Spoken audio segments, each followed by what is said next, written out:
Right, so do you want to start? Because really, we thought about this episode. We thought it would be a great episode to have because you're quitting your shop. Yeah, so... but you haven't failed at it, well, just so you know. I don't know about that. So, obviously, disagree. I'm quitting my shop. I think by the time this podcast gone out, it's already shut. Because it weren't fulfilling anything in my life. It was stressing me out. I weren't really getting much money off it. Like, it weren't like having like a monetary thing. And...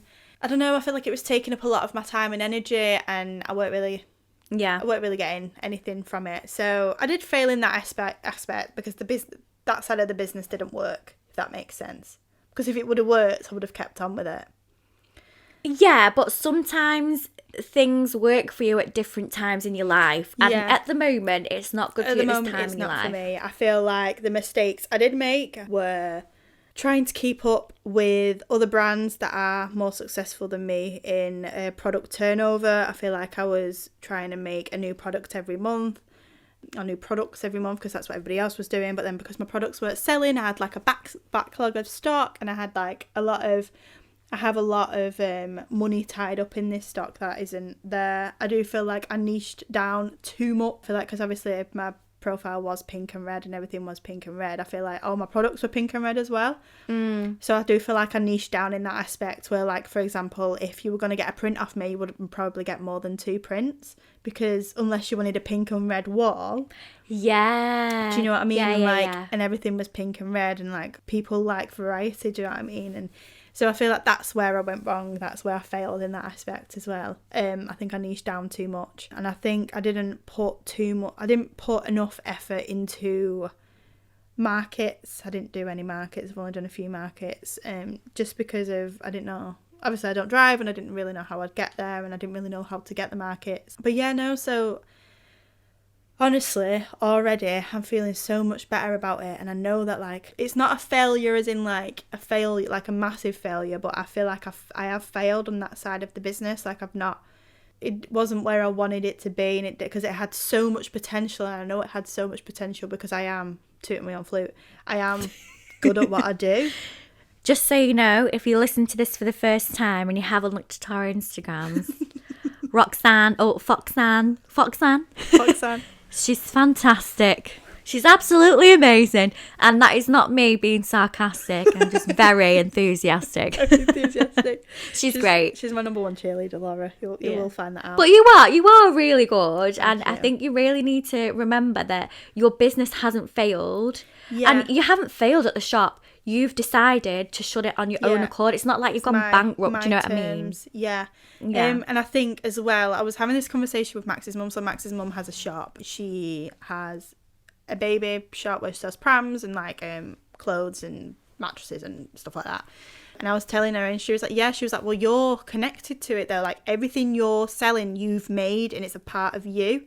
So every time a product doesn't sell, you see that as a reflection of your ability. Your self-worth. She was like, but if someone doesn't sell for me, that's a product that I've tried and it's not worked. I'll move on to a next product. I've never thought about that, you know. She was like, that's why it's getting you down so much, is because you're taking it as a personal hit. And also when something does sell, and this is why you should always support small businesses, especially creatives, when something does sell, it's literally like, oh my God, someone has just bought my art. What the hell? I've made that and someone wants that in their home. Like, that's like, it's amazing. Like, I love it. I love that side of it. But I think as well, it was like, it's something that I will potentially look into in the future of doing it again. But I know, because I have failed, and I have made notes of how I failed, and I can reflect on that. Next time I do it, I will do it better. Exactly. There's a quote, and I sent it to you on Instagram, but I'm going to say it again like I've never said it to you before. Do you want me to respond as if I've never heard? Let's play this out. Yeah. Let's play it out. I think it was like a TikTok sound or like an Instagram sound, and it's not the exact words, but it was, if you want to succeed, you've got to fail twice as much. So I think it was a guy saying, I realised... That's such a good quote. I realised how... before. Yeah. Wow, I feel like I've really affected your life. You have.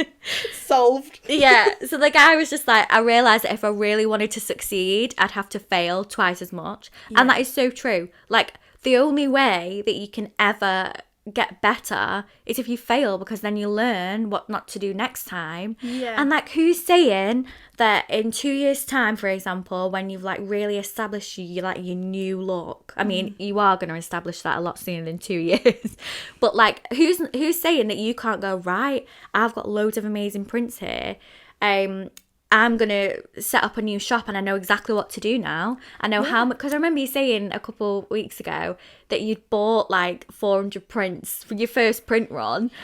So now you know that you're only going to get this amount. You're going to maybe try some markets out and you're going to like slowly build up your products, and you don't compare to other people. Because I feel like, going on a tangent, comparing yourself to others makes you feel like you're failing. Yeah. Even 100%. If you're not. Well, yeah, like, it's like, there's certain people who I did compare myself to who are absolutely smashing it, and like, that's amazing for them, but I saw that as a reflection of my own own failure, and I was like, how does that make sense? We're not linked, there's no correlation, like, the maths ain't adding up, but yet I was still like, oh, because they're succeeding, like, but are they really succeeding? But this is it, are they?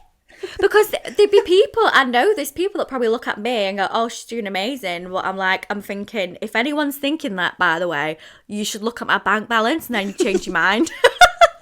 But that's it. It doesn't have to be monetary, but I mean, it all depends on what yeah, exactly. What you consider successful. Yeah, what you consider successful and what you consider failure. But yeah, no, I think next time I do it, if I do it, well, you never know. Like, I think as long as you've tried your hardest, if you fail, you fail. Like, you've done your best.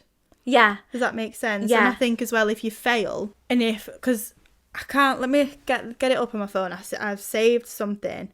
Really quickly, just while you're looking for that, when you said just try your best, my mum and dad growing up, when I was doing the SATs, when I was doing the 11 plus, when I was doing my GCSEs, they'd always say to me, Laura, as long as you try your best, that's all. We'd be happy. That's all you can ask for. And there'd be other parents that'd say to the kids, you must get this, make them have tutors and everything. And like, but my mum and dad would always say to me, try your hardest. And I've took that into life.